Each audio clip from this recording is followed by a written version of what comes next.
start. We have heard the learned senior counsel appearing for the appellants.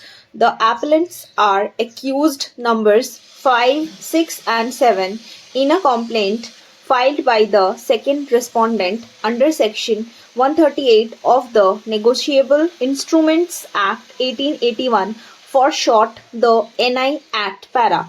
By the impugned judgment, the High Court has dismissed a petition filed by the appellants under Section 482 of the Code of Criminal Procedure 1973, for short the Code, for quashing the complaint by the impugned judgment. Several petitions under Section 482 of the Code were decided arising out of different complaints filed by the same complainant para. At the outset, we may note here that in paragraph 10 of the impugned judgment, the High Court has purported to quote the relevant paragraph from the complaint bearing CC number 1 2012, which is the subject matter of this appeal. We, however, find that the averments made in this complaint are different para.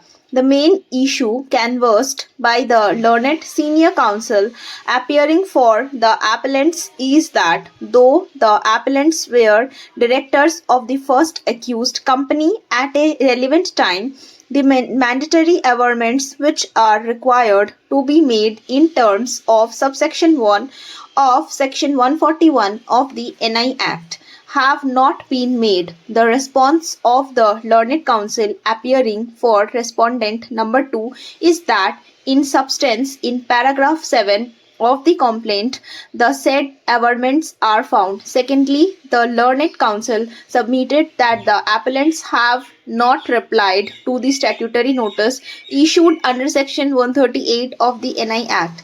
In support of the second contention, regarding the failure of the appellants to give a reply to the statutory notice, he relies upon a decision of this court in the case of SP Money and Mohan Dairy versus Dr. Snehalata Alleg Oven 2022 SCC online SC 1238 2023 1 AICLR SC 67 para.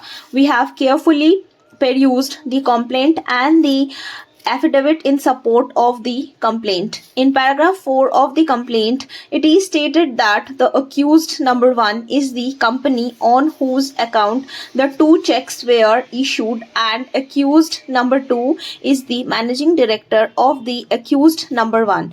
The present appellants have been described as the directors of the accused number 1 company. The checks were signed by accused number 2, who is the managing director of the accused number 1 company. The only material averments, even according to the case of learned counsel for respondent number 2, are found in paragraph 7 of the complaint, which read thus: the accused 227 are fully aware of the business transactions of the accused number 1 company. They are all jointly and severally liable for the transactions of the accused number 1 company. All the accused are fully aware of the issuance of the above checks without balance in the account. They are also fully aware that the checks will be dishonored. It clearly establishes that all the accused with an intention to deceive and defraud the complainant have issued the checks and directed the complainant to present the checks. So the accused have issued the above checks knowing fully well that there are no funds in their account.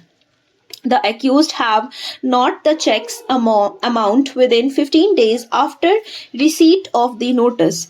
The checks are issued towards legally enforceable debts and liabilities of the complainant.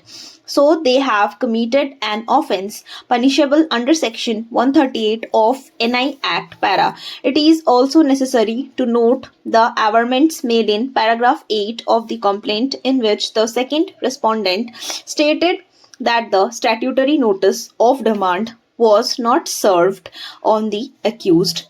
In fact, the second respondent has relied upon the returned postal covers. Stop.